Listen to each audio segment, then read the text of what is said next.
एक बार माता पार्वती ने देखा कि शंकर जी के पांव का, दाहिने पांव का अंगूठा, उस अंगूठे का जो नख है, नख नाखून बड़ा था। तो पार्वती जी ने सोचा इसे काट दूं। आप लोगों के नाखून बड़े होते हैं तो काट लेते हैं कि नहीं? हम लोग काटते रहते हैं। तो माता पार्वती ने सोचा कि चलो भगवान शंकर का ये पांव का अंगूठे का नख बड़ा है, इसे काट देते हैं।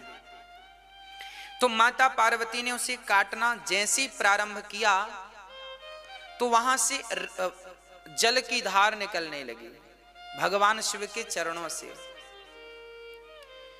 पार्वती जी ने देखा कि वो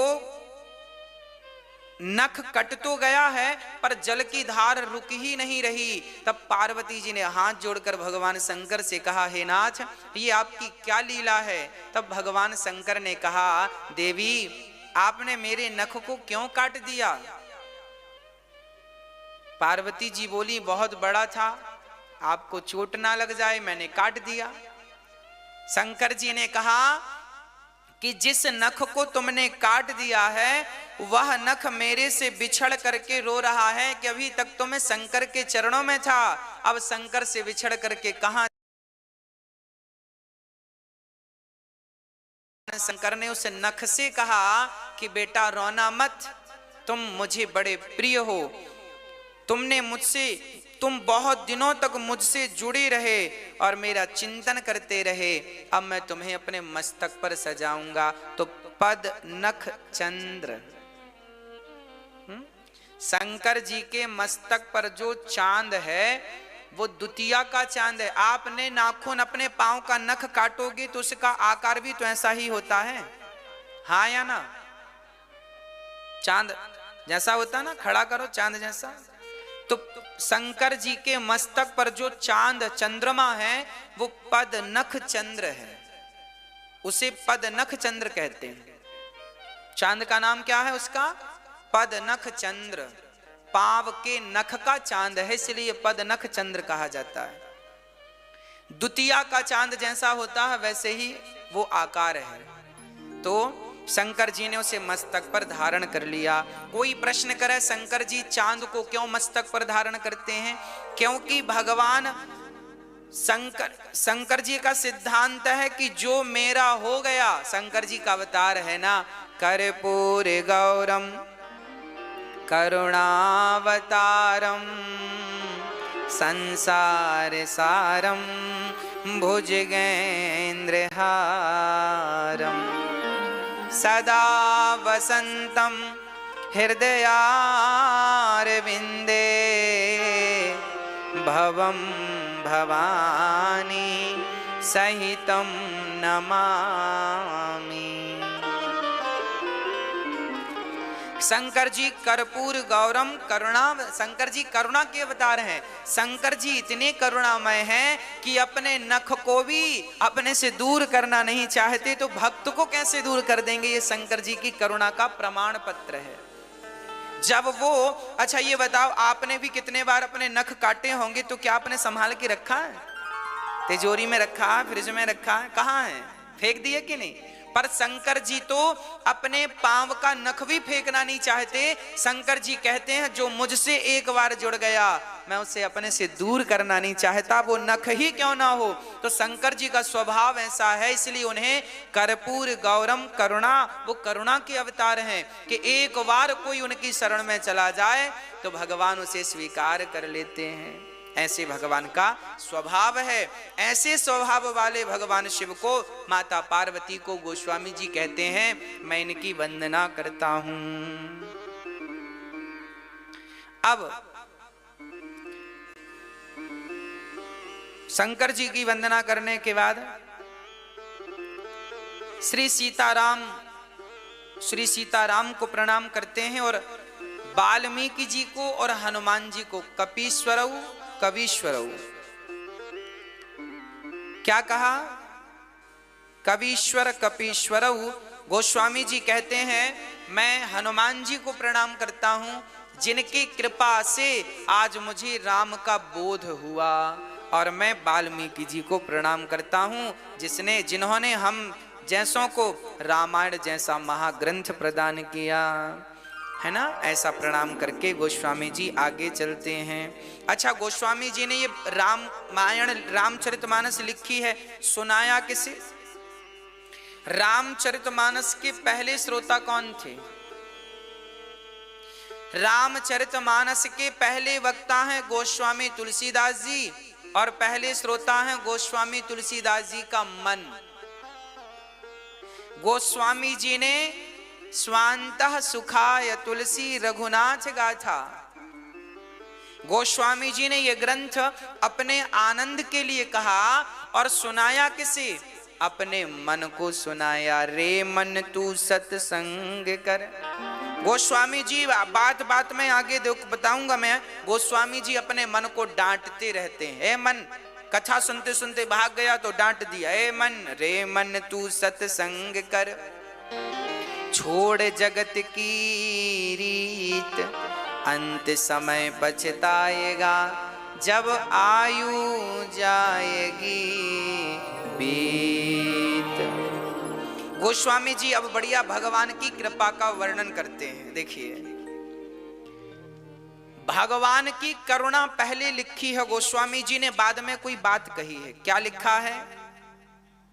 मूक होहि बाचाल, पंगु चढ़हि गिरिवर गहन, जासु कृपा सुदयाल, द्रवहु सकल कली मल दहन। यही बात श्लोक में लिखी है गीता में। मूकम करोति वाचालम, पंगुम लंघयते गिरिम, यत् कृपा तमहं वंदे परमानंदम माधवम। गोस्वामी तुलसीदास जी सबसे पहले क्या कह रहे हैं? यह कह रहे हैं कि देखो, भगवान की कृपा ऐसी है कि मूकम करोति वाचालम, भगवान राम ऐसे हैं, माता सीता ऐसी है, राम की कृपा ऐसी है कि यदि वो कृपा कर दें तो मूकम करोति वाचालम, गूंगा भी बोलने लगता है। आपको पता है, एक बार संत ज्ञानेश्वर जी ने, संत ज्ञानेश्वर का अपमान कर दिया बड़े बड़े विद्वानों ने। बोले तुम्हारे पिता का पता नहीं है इसलिए हम तुम्हें वेद नहीं पढ़ाएंगे। तब उन्होंने भैंसे के ऊपर, भैंस नहीं भैंसा, भैंसे के ऊपर हाथ रख दिया तो भैंसे ने गायत्री मंत्र का उच्चारण कर दिया। उन्होंने वेद मंत्र उच्चारण कर दिए। कहने का अर्थ यह है कि भगवान की कृपा तो छोड़ दो मेरी माँ, यदि भगवान के भक्तों की कृपा हो जाए तो भैंसा भी वेद मंत्र बोल सकता है, अर्थात भक्तों की कृपा से पत्थर भी बोल सकता है।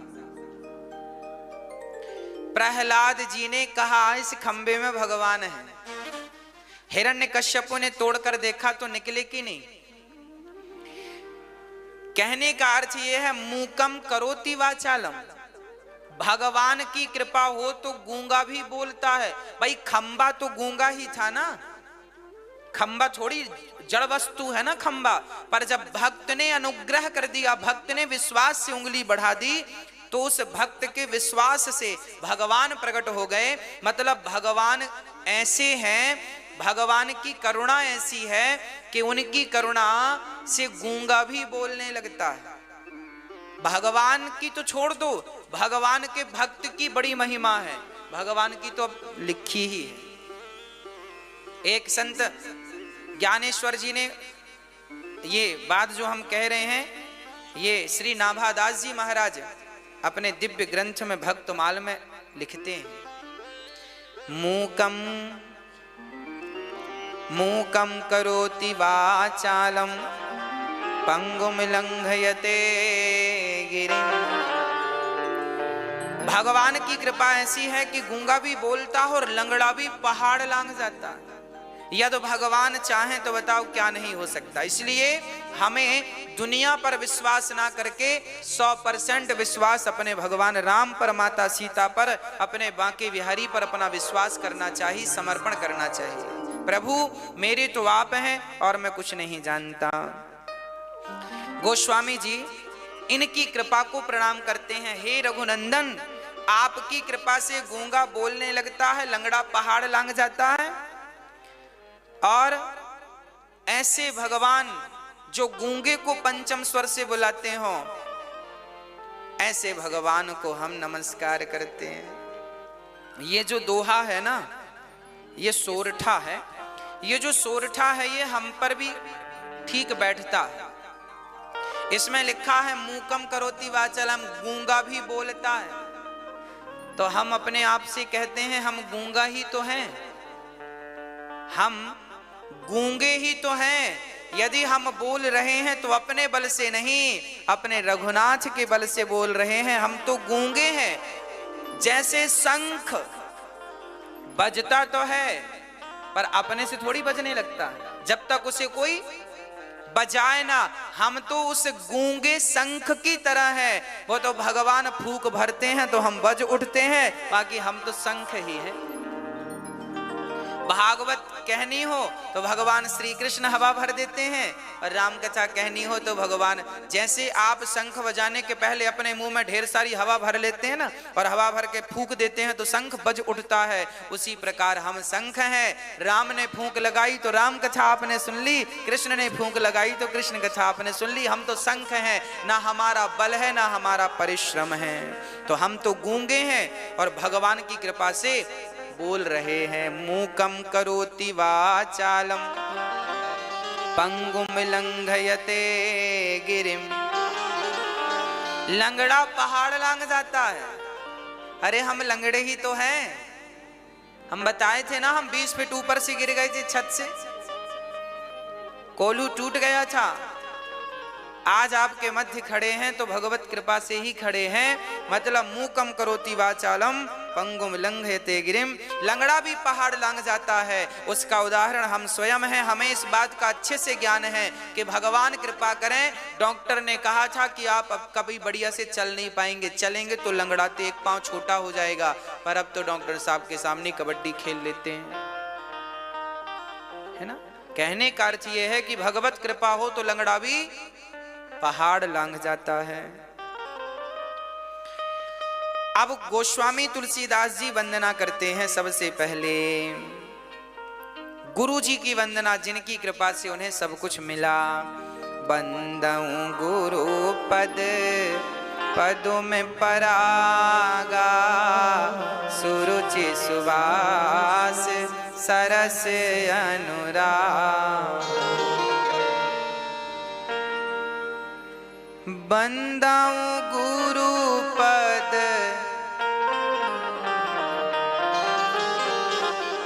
सुरुचि सुवास सरस अनुरागा। बंदाऊं गुरु पद पदों में परागा, सुरुचि सुवास सरस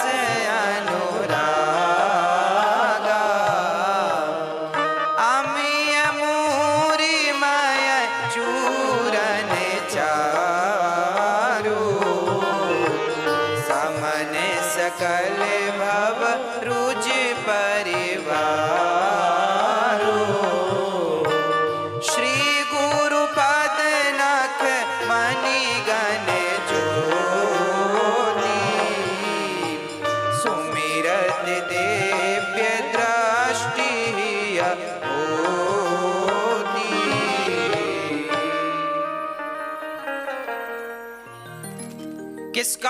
किसको वंदना करते हैं गोस्वामी जी? बंदऊं गुरु पद पदुम परागा। गुरु जी के चरणों की रज की वंदना करते।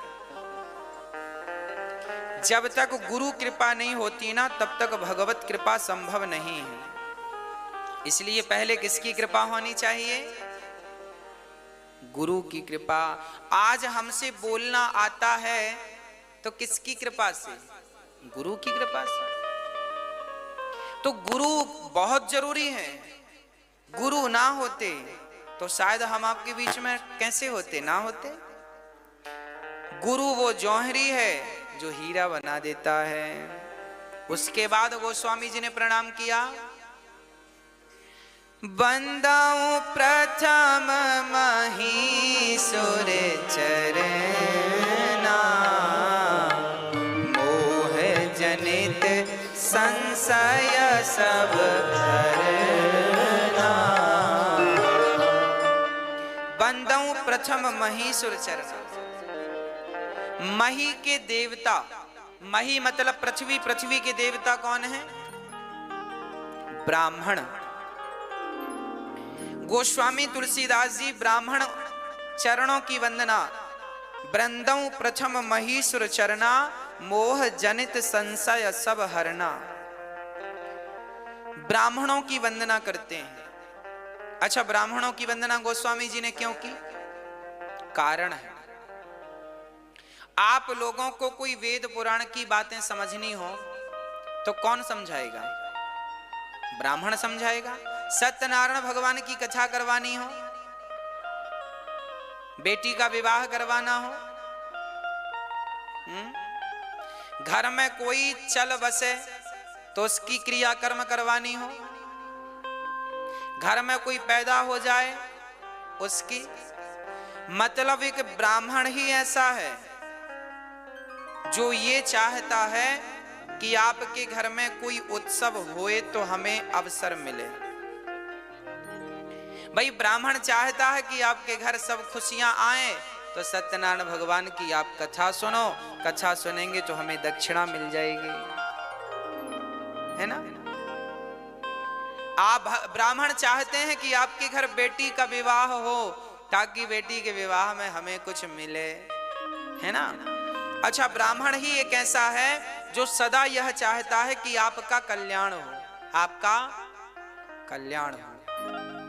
इसलिए ब्राह्मण प्रथम वंदनीय इसलिए है क्योंकि वैद्य चाहता है कि कोई रोगी होए तो हम उसका इलाज करें,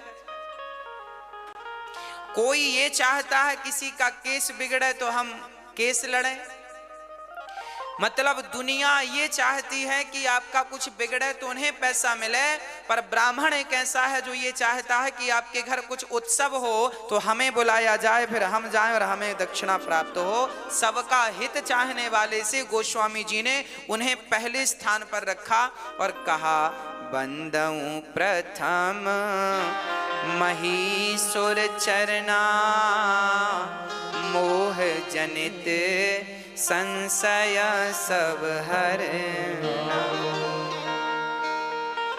एक ब्राह्मण ही ऐसा है जो इतना सा खाता है और इतना सारा आशीर्वाद दे देता। धनम धान्यम बहुपुत्र लाभम, बहुपुत्र लाभम धनम धान्यम।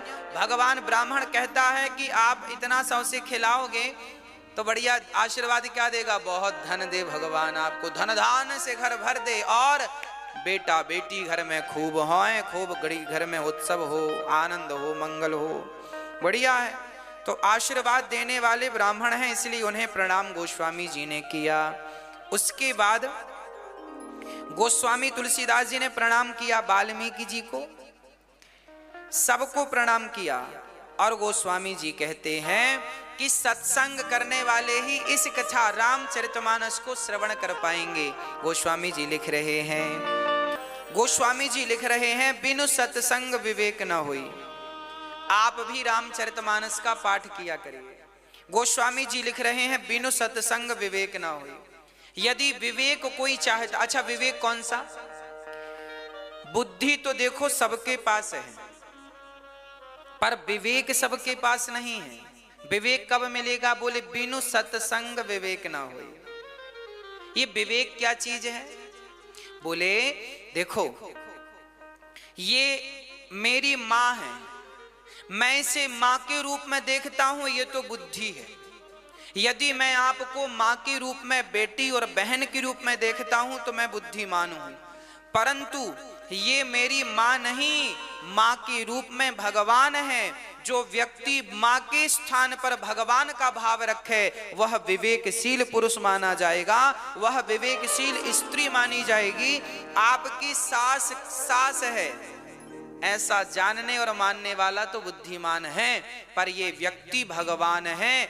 सर्वम खलविदम ब्रह्म, सब में ईश्वर है, ये बुद्धि रखने वाले को विवेकशील कहते हैं। और विवेक कैसे उत्पन्न होता है? तो आगे लिखा है, बिनु सत्संग विवेक न होई। इसलिए सत्संग करते करते करते करते करते करते विवेक जागता है, फिर धीरे धीरे आपके भीतर के सारे बुराइयां समाप्त होती हैं और एक दिव्य दृष्टि प्राप्त होती है, जिस दृष्टि से परमात्मा सर्वव्यापक कण कण में नजर आने लग जाता है। ये तो भगवत कृपा से ही संभव है ना।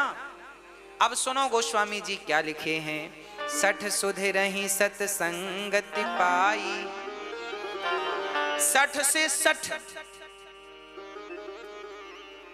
से 60 भी सत्संग पाकर सुधर जाता है। 60 सुधरहि सत्संगति पाई।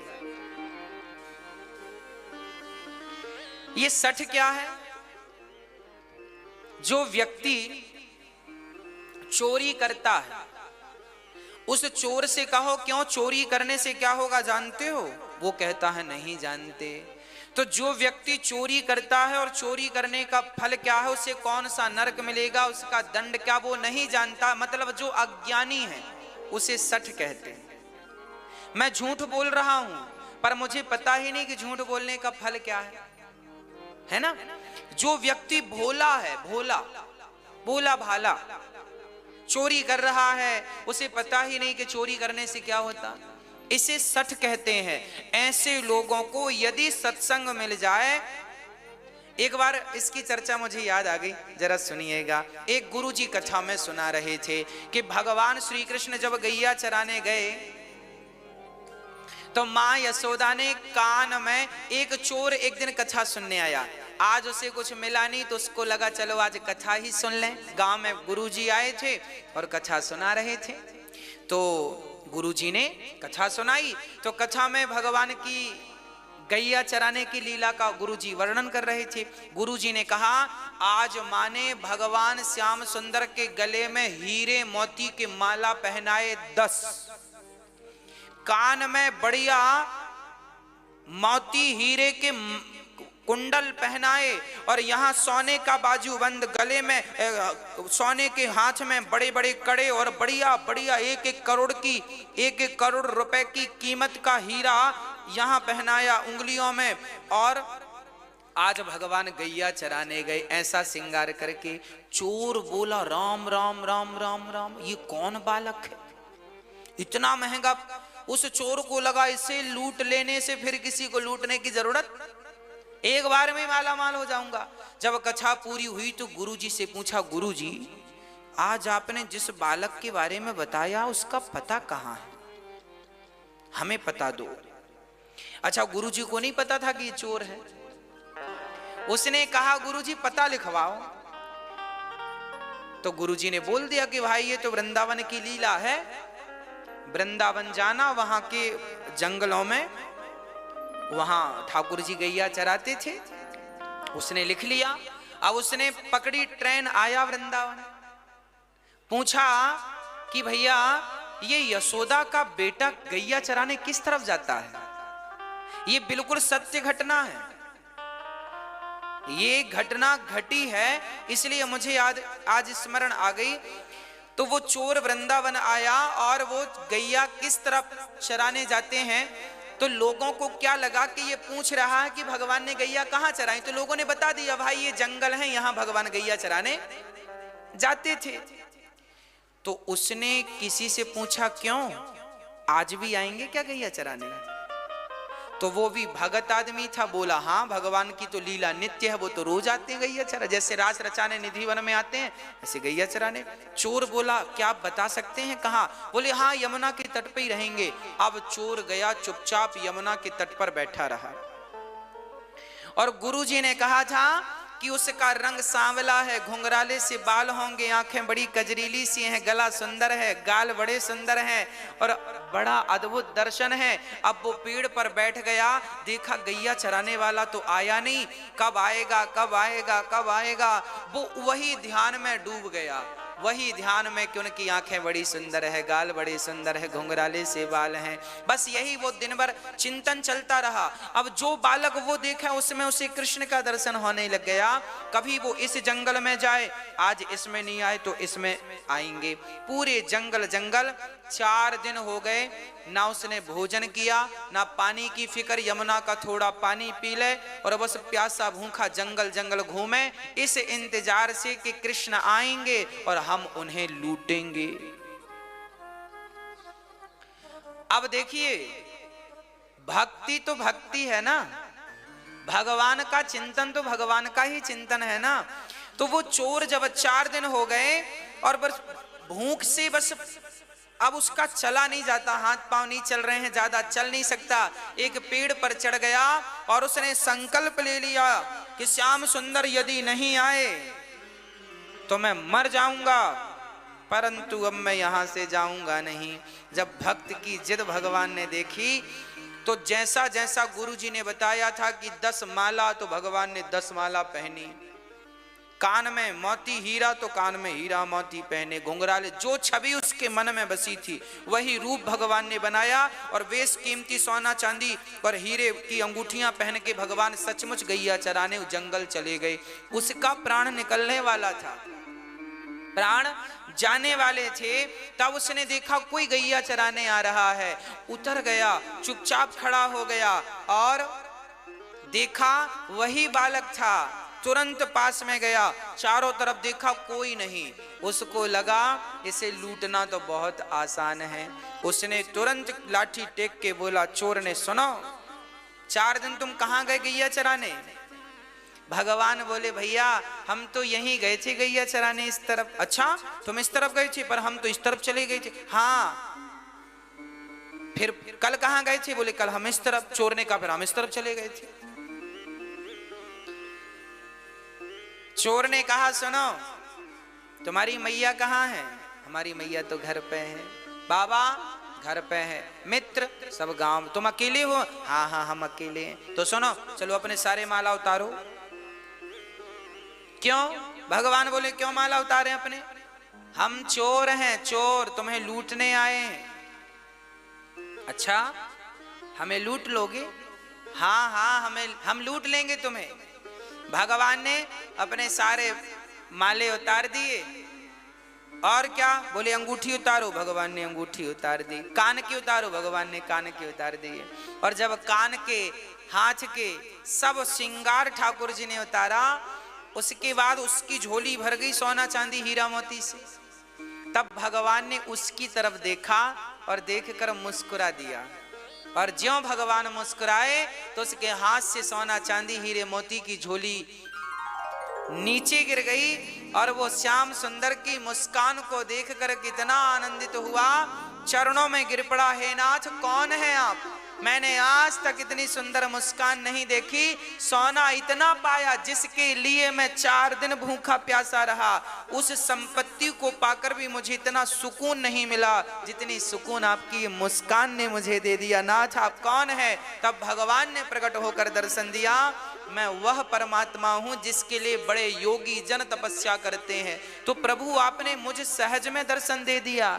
भगवान ने कहा, यह सहजता नहीं है, तुमने मुझ पर विश्वास कर लिया। तुम्हें यह विश्वास हो गया कि मैं गैया चराने रोज आता हूं।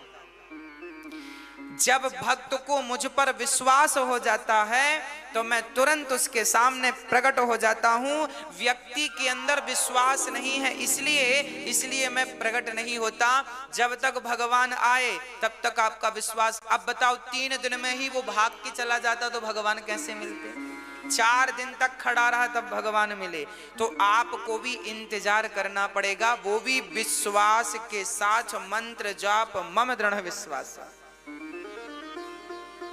तो भगवान ने उसे दर्शन दिया। यही गोस्वामी जी ने लिखा है, देखो इन्हें कहते हैं सठ। वो था तो चोर, पर कथा एक बार सुनी तो सुधर गया। तो जो एक बार में सुधर जाएं और सदा के लिए बुराइयों से हट जाएं, उन्हें सठ कहते हैं। जैसे पारस पत्थर का स्पर्श होते ही लोहा सदा सदा के लिए सोना बन जाता है, ऐसे गलत मार्ग पर चलने वाला सत्संग पाकर एक बार में ही जो सही मार्ग पर आ जाए उसे सठ कहते हैं। और सठ सुधर ही सत्संगति पाई, ये सुधर सकते हैं। ऐसे सठ के बारे में गोस्वामी जी लिख रहे हैं। और अब गोस्वामी जी खलों की वंदना करते हैं। खल, खल जानते हैं किसे कहते हैं? मैया, ओ मैया। खल किसे कहते हैं? खल को दो अक्षर अलग अलग करो, खा और ला। खा मतलब खाए और ला मतलब लड़े।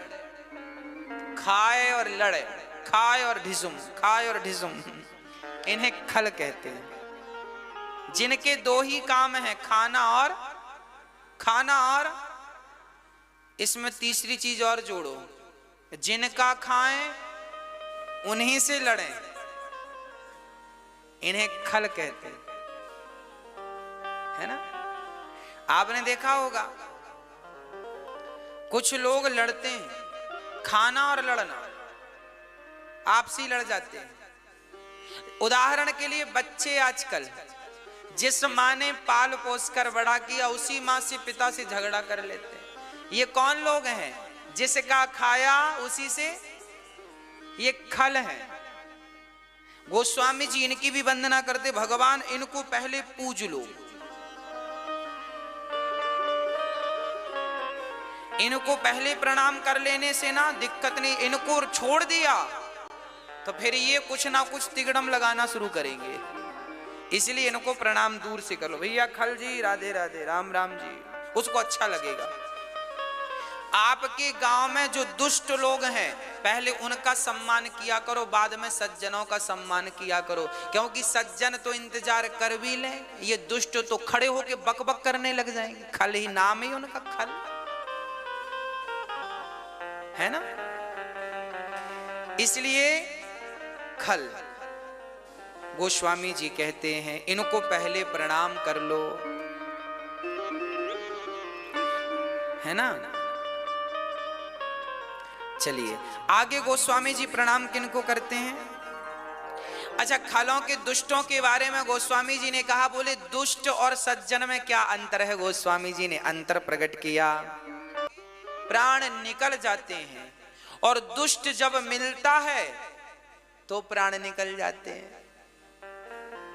एक के बिछड़ने से दुख है और एक के मिलने, ये दोनों, इसलिए गोस्वामी जी ने इनको प्रणाम किया। और दोनों में देखो कितनी चतुराई से गोस्वामी जी ने बात रख दी कि एक के बिछड़ने से आदमी, आप जब बेटी घर से निकलती है तो प्राण निकल जाते हैं ना, माँ बाप रोते हैं, बेटी विदा हो रही है बेटी। सज्जन व्यक्ति घर से, अरे कोई भला आदमी मर जाए ना तो सारा गांव रोता है, जो उसके रिश्तेदार नहीं है वो भी रोते हैं, भाई भला आदमी था चला गया। अब सज्जन के मरने पर भी, बिछड़ने पर भी लोग रोते हैं, कोई दुष्ट आदमी मिल जाए तो अपने आप आंसू निकलने लगे, भगवान ये क्यों मिल गया।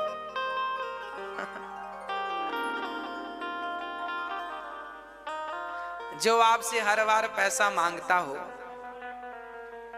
है ना, भाई हमें 1000 रुपए दे दो।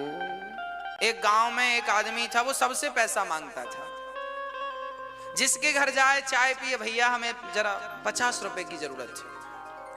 कब दोगे? अरे कल, पिछले साल भी बोला था कल देंगे, इस साल भी बोल रहा है कल देंगे। और मांगने कोई जाए, बोले पैसे दो, बोले हमने कब का बोला था। उसने कहा हमने तुम्हें देने का कब का बोला था, तो सामने वाला बोला तुमने बोला था कल देंगे, तो उसने कहा कल ले लेना, कल आने तो दो, अभी कल आया ही नहीं, कल आए सो पैसा लेना। अब पूरे गांव के लोग उससे डरने लगे, जब भी आएगा तो लोग देख के कांप जाते, अभी 50 मांगेगा, 100 मांगेगा, 1000 मांगेगा।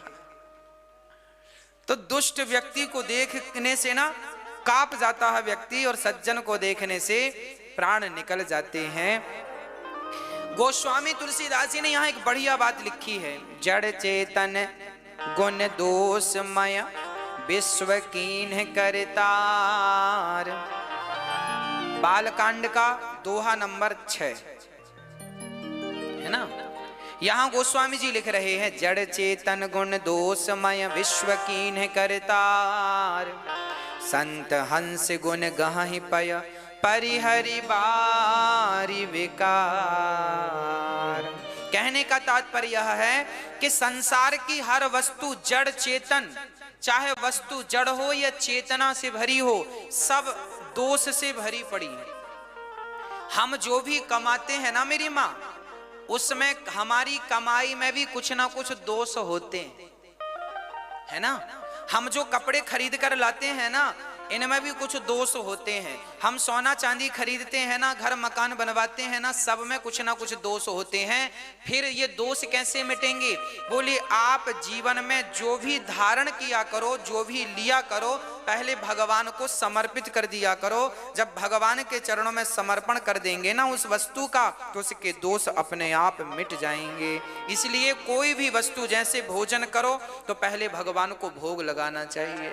जो व्यक्ति, अभी आगे मैं बताऊंगा, रामचरितमानस में ही लिखा है, जो व्यक्ति भगवान को भोग लगाए बिना भोजन करता है, वो भोजन नहीं, वो मांस भक्षण करता है। मांस खा लो या बिना भोग लगाए अन्न खा लो, एक ही बात है। इसलिए जब भी भोजन करो, दाल चावल सब्जी रोटी हलवा पूड़ी पुलाव इमरती रसमलाई रसगुल्ला बड़े इत्यादि जो भी बनाओ, सब पहले भगवान को, अरे दिन में 2 बार बनाओ 3 बार बनाओ, जितनी बार बनाओ। पकौड़ी खाने का मन है, पकौड़ी बनाई, सबसे पहले प्लेट में रखो, तुलसी दल डालो, पहले भगवान को। आदत बनाओ। आदत बनाएगा कौन?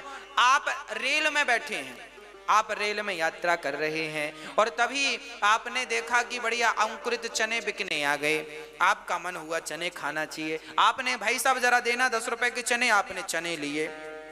अब क्या करें? उस चने को सबसे पहले भाव से आप ले लो अपने हाथ में और एक भाव बनाओ, हे नाथ आप स्वीकार कर लीजिए, हे नाथ, हे श्याम सुंदर, हे राजा राम आप स्वीकार कर लीजिए। ऐसा बोल दो, हे नाथ आप स्वीकार करो, बस भोग लग गया, खत्म बात। बस भोग वो अपने हाथ में तुलसी की माला सदा रखना चाहिए। इससे क्या होता है, जो भी वस्तु आप खाएंगे, खाने के पहले इस तुलसी की माला को उसमें चढ़ा दें, स्पर्श करा दें। जैसे ये दोना है, चने भरे हैं, इसको टच करा दीजिए तो तुलसी चढ़ गई, ये तुलसी की है तो ये चढ़ गई। फिर भगवान को भोग, हे नाथ स्वीकार कीजिए, बस इतना कहना है। ये भगवान ने खा लिया, उसके जो दोष थे वो खत्म। अब आप खाओ से, जितनी बार पानी पियो तो पानी पियो तो पहले ये तुलसी का स्पर्श करा लो गिलास में। ये तुलसी है ना, पवित्र करती है, इसलिए संत जन अपने हाथ में सदा तुलसी रखते हैं। आपको भी रखना चाहिए। इसलिए हम लोग तुलसी की माला गले पे धारण करते हैं कि जब प्राण निकलेंगे तो कम से कम तुलसी तो गले पे रहेगी। कोई तुलसी का दल डालना भूल गया, कोई गंगा जल डालना भूल गया, तो कम से कम गले में तुलसी की माला तो रहेगी। इसलिए तुलसी की माला निश्चित रूप से हम सभी को पहननी चाहिए। मंगल सूत्र की तरह ठाकुर जी की हम पत्नियां हैं। हमारे पति कौन है? तुम हो एक अगोचर सबके प्राणपति। इसलिए हमें अपने आप को गोपी भाव ही रखना। हम गोपी ही हैं, हम स्त्री ही हैं, हम गोपी हैं, हम पतिव्रता नारी हैं और हमारे पति तो परमात्मा है। उस पति परमात्मा को प्राप्त करने के लिए हम चल रहे हैं। तो जो भी है सब भगवान को समर्पित करना चाहिए और सब में भगवान का दर्शन गोस्वामी जी करा रहे। जड़ चेतन जग जीव जत सकल राममय जान, बंदौ सबके पद कमल सदा जोरी जुग पान। जड़ चेतन जग जीव जत सकल राममय जान। सबको राममय जानना चाहिए। सब कौन है मेरी माँ? राम स्वरूप है। आप किसके स्वरूप हैं? राम के। आपके भीतर कौन है? राम है। अब आप कहेंगे महाराज जी कैसे? मैं एक उदाहरण से समझाता हूं, आप समझिएगा।